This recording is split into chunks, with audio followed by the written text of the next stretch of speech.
Welcome to No More and Guess Less with Teresa. Hey Schnookies, we are back and now we're going to talk about freedoms as essential components of any democracy. The word freedom has many different connotations. Freedom is the absence of restraint and being able to do what you want to do or what you choose to do. And we want to dive a little bit deeper into the different freedoms that are made available to us in a democracy. Why, for example, do we get freedoms? Why does our government grant us freedoms? The first thing is that they actually believe that you are valuable and that you can make your own decisions. The second reason why freedoms are granted is because you are the ones who make the decisions. You are the ones who are choosing the representatives that you want to see in the government. Therefore, it should be your right to control the government. In order to control the government, you have to have certain absences of restraint.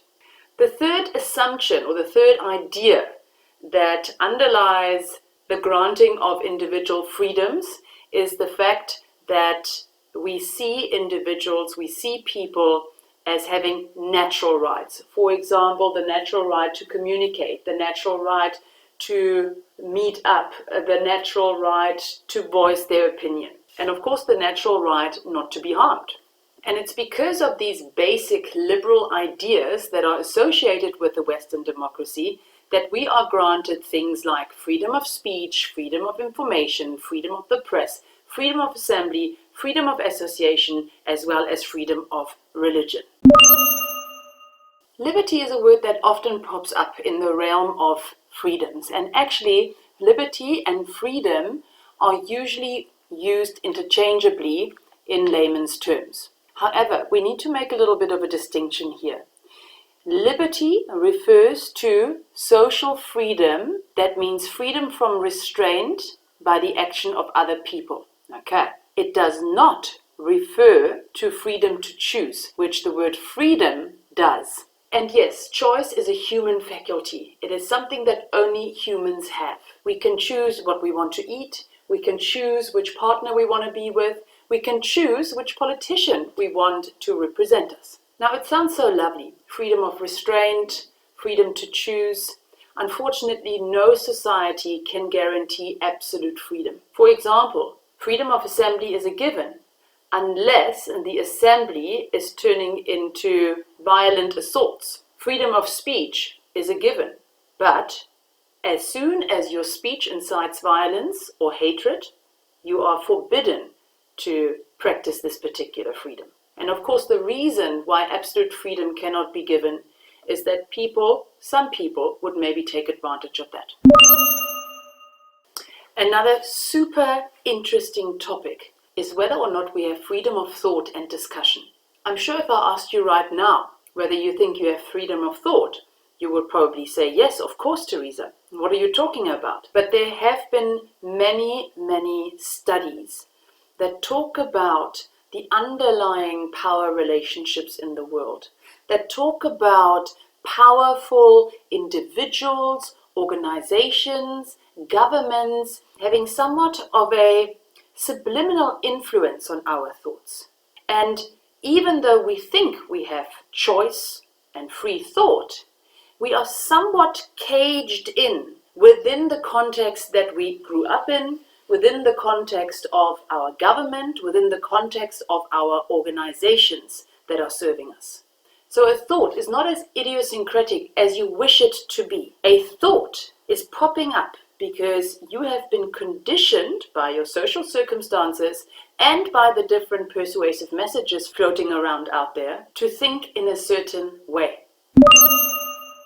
For example, you might think that the romantic dinner that you're planning for your partner is thought up and conceptualized by yourself. It ain't so. The food or gastronomy businesses want you to think that romance is linked with food, that romance is linked with wine, that romance is linked with maybe even a movie. So in a way, our thoughts are more caged than they actually appear. Who is giving us thoughts? I already mentioned it.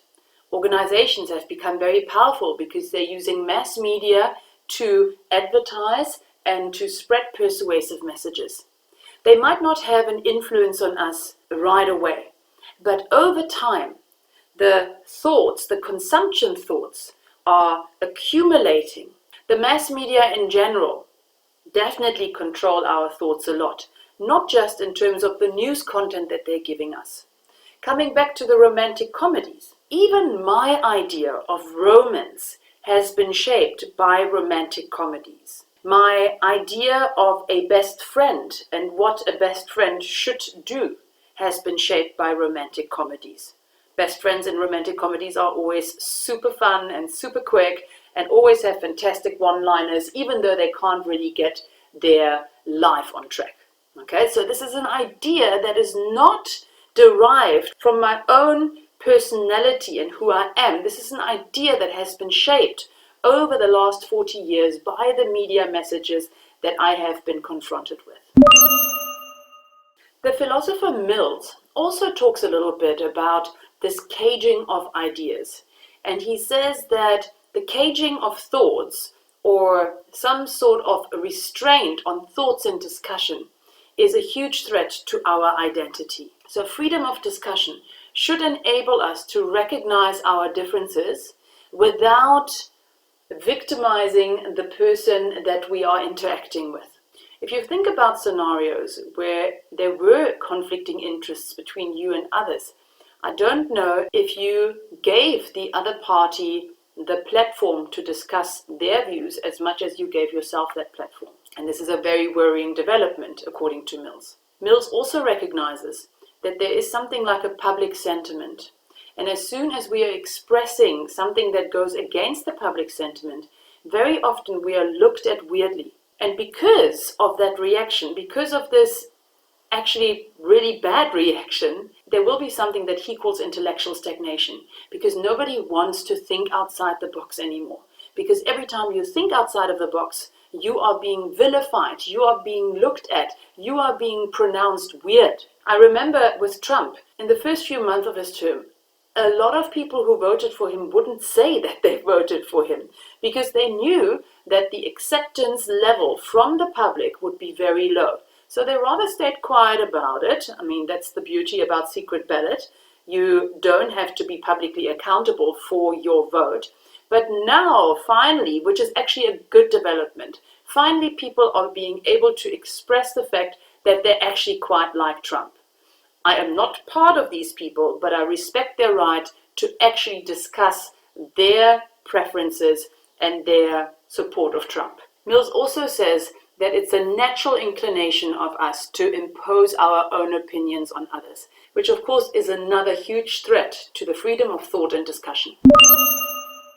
To wrap up this look at freedoms, we want to dive a little bit deeper into what it actually means to be free. So we've talked about absent of restraint.